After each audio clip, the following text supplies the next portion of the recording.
Vamos então fazer o exercício 1 sobre o círculo de Moore. Temos aqui o estado de tensões plano, o estado plano de tensões representado nesta figura, com as respectivas tensões. E tensões normais segundo o eixo do X, tensões normais segundo o eixo dos Y e tensões de corte. E temos também aquilo que é preciso, aquilo que nós podemos fazer neste exercício. Portanto, não há pedem-nos para fazermos a construção do círculo de Moore. Vou então apresentar aqui primeiro o estado de plano de tensões. Temos então aqui representado o estado de plano de tensões e agora vamos definir as coordenadas dos pontos X e Y. Portanto, X tem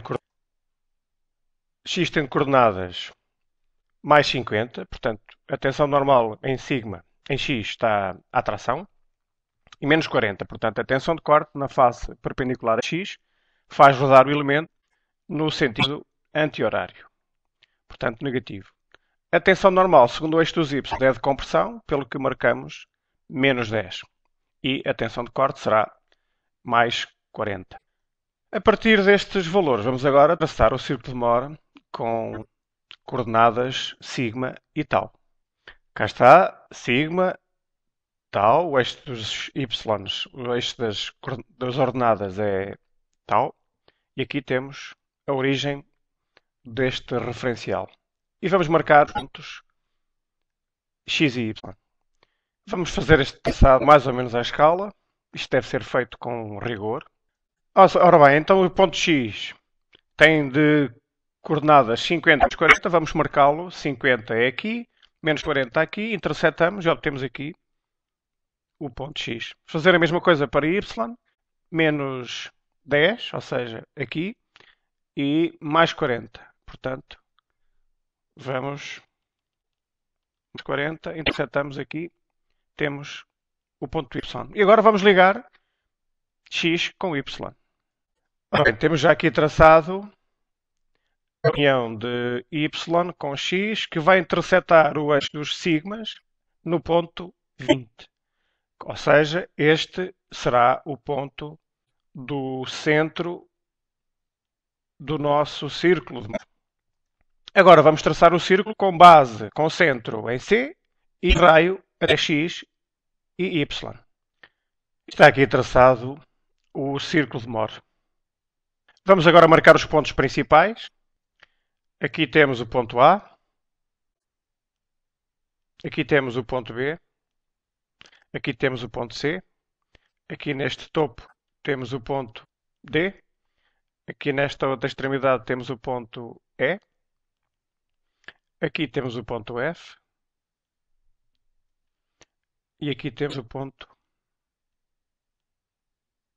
G. Isso será raio. Posso calcular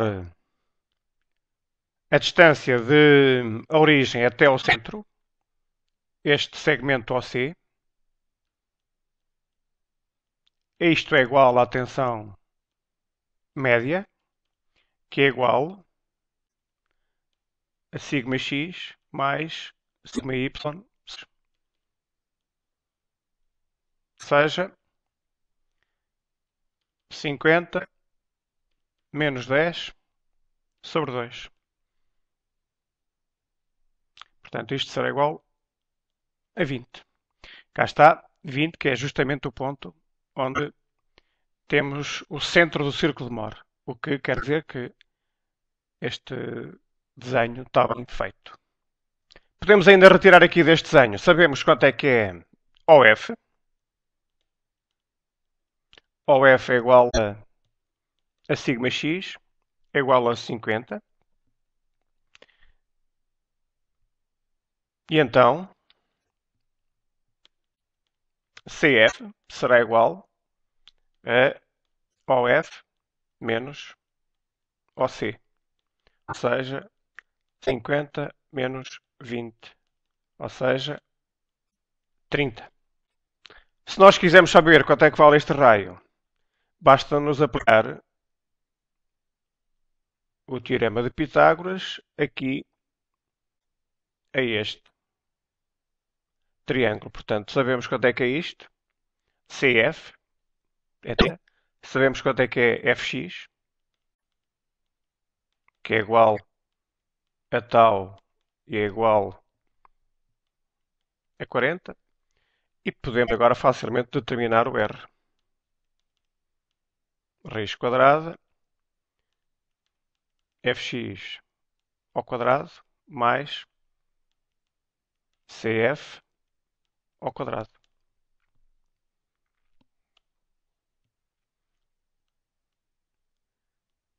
Quarenta mais 30 ao quadrado, ou seja, isto dá 50. É o raio. Esta será então alinhado o nosso exercício. A construção do círculo de Mohr com todas as referências principais. Podemos ainda aqui definir, por exemplo, o ângulo que fazem os planos principais com x. Podemos ainda definir aqui o ângulo 2θp das tensões principais, o ângulo que x faz com tensões, plano atuam as tensões principais, ou seja, deste x, marcamos o ângulo no sentido anti-horário até ao plano onde atua a tensão máxima sigma A. E em relação à tensão de corte máxima, a mesma coisa deste x, neste caso no sentido horário, até ao plano onde atua a tensão de corte máxima. Aqui definido, nesta parte inferior, no ponto E. Na linha B, pede-nos para determinar as tensões principais e orientação dos planos principais, relativamente ao eixo do x. Vamos então fazer estes cálculos. As tensões principais serão, portanto, neste caso, OA e OB. E os planos em relação a x serão 2θp e 2θc. Portanto, a tensão máxima será igual à tensão sigma A e será igual ao segmento OA. Como nós podemos ver, portanto, OA será igual a OC mais CA. OC é a distância desde a origem até ao centro do círculo de Mohr. CA é o raio deste círculo. Portanto, OA será igual a 70 megapascal, o que significa que a minha tensão máxima será mais 70 megapascal. Portanto, nós estamos no lado direito do eixo dos sigma. A tensão mínima será OB, ou seja, será a distância desde a origem até ao ponto B. Posso fazer este cálculo, por exemplo, subtraindo ao raio esta distância BC, subtraindo este bocadinho OC. Fiquei com esta parte que é aquela que me interessa. Portanto, será igual a 30. Contudo, como nós estamos na parte negativa, isso significa que a minha tensão mínima é de compressão e tem valor menos 30 megapascal. Em relação ao ângulo 2θp, temos que saber fazer o cálculo deste ângulo 2θp. Pode ser, por exemplo, com a tangente, cateto oposto, Fx sobre cateto adjacente, CF. Portanto, cá está, 2θp será igual, portanto, poderemos calcular 2θp em relação a partir da tangente, cateto oposto, cateto adjacente, 40 sobre 30, dá o arco cuja tangente será 53,1 graus. E vejam que este ângulo atua no sentido anti-horário. Como as tensões principais são duas, esta está definida em relação à tensão principal máxima, este ângulo. Se quisermos definir em relação à outra tensão principal, à tensão principal mínima, teremos que acrescentar a este valor mais um ângulo de 180.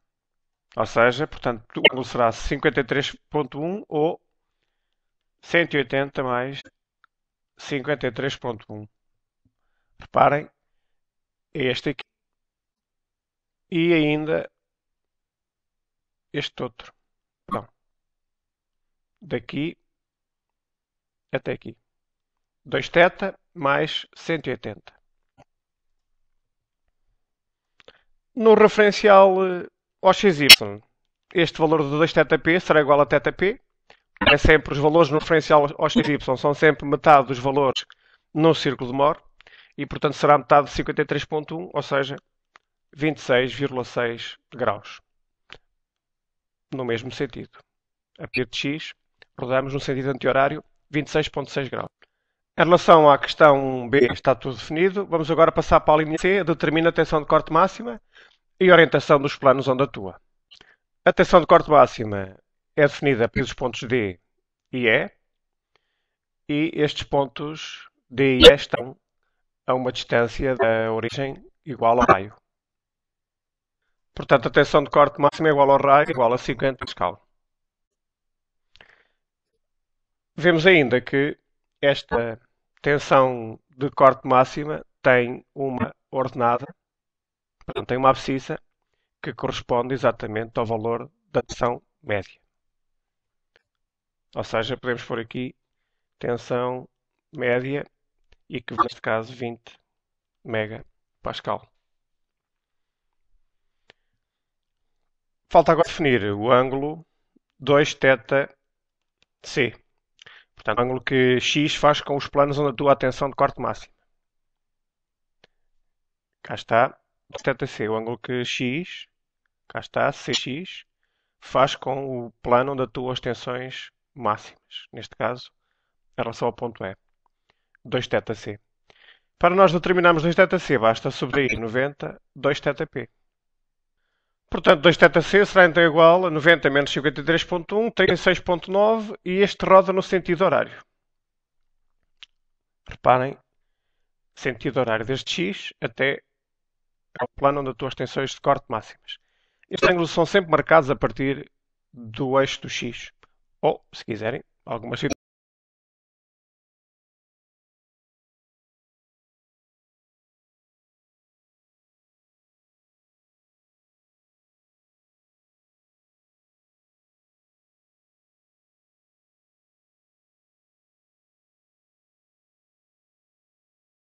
Poderá ser tendo o eixo dos y. Mas é sempre a partir de x para os planos onde atuam as tensões máximas, sejam de normais, sejam de corte. Falta agora a linha D, onde vamos representar no referencial ao XY, portanto neste referencial inicial, as tensões principais, as tensões de corte, com a inclinação, com a orientação respectiva. Portanto, a partir dos ângulos θc e θp, ou melhor, θp e θc, respectivamente, que agora acabamos de determinar. Marcamos então aqui o referencial, ao XY. E agora vamos começar por marcar o ângulo θp.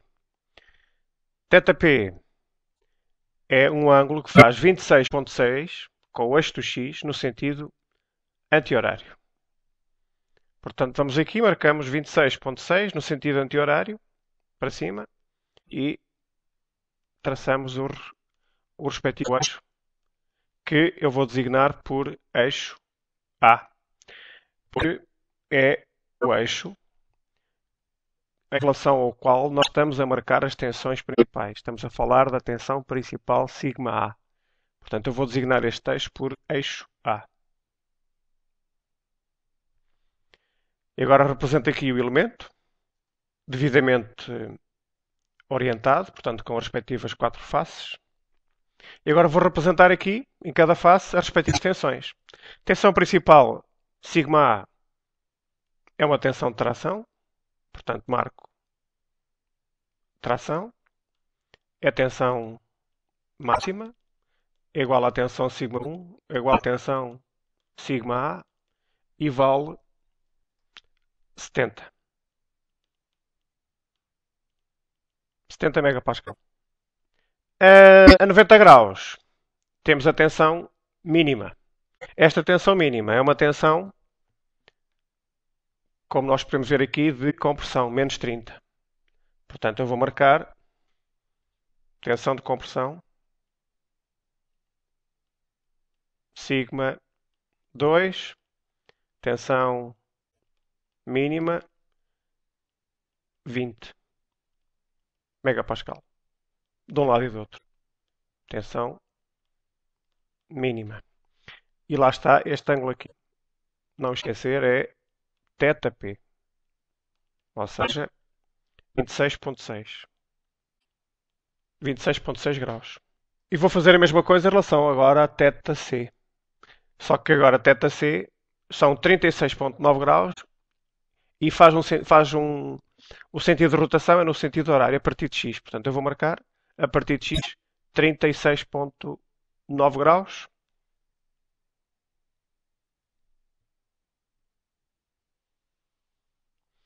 E este meu eixo que eu tracei, reparem, é o eixo que eu vou designar por E, porque estou a definir aqui o plano onde a tua tensão de corte máxima em E.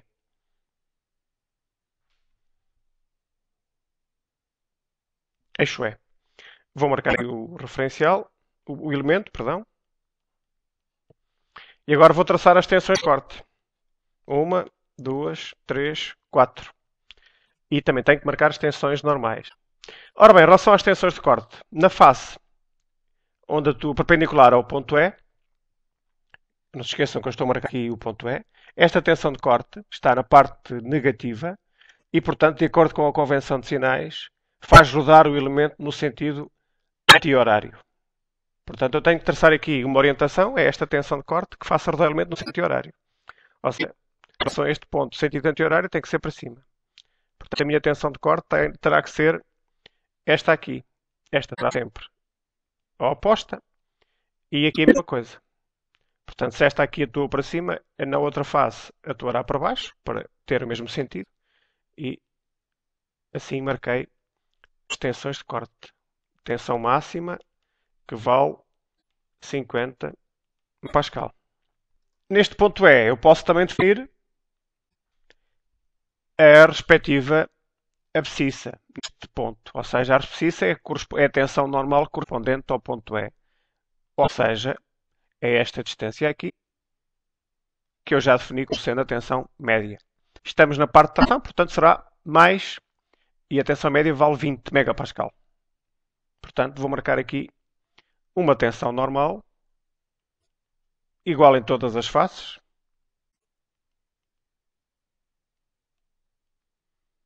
E esta tensão normal, média, vale 20 megapascal.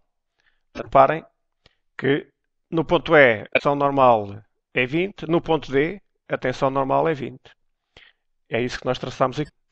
Se este aqui é o ponto, este é o ponto E, aqui temos algures o ponto E, aqui temos algures o ponto D. D e o ponto E.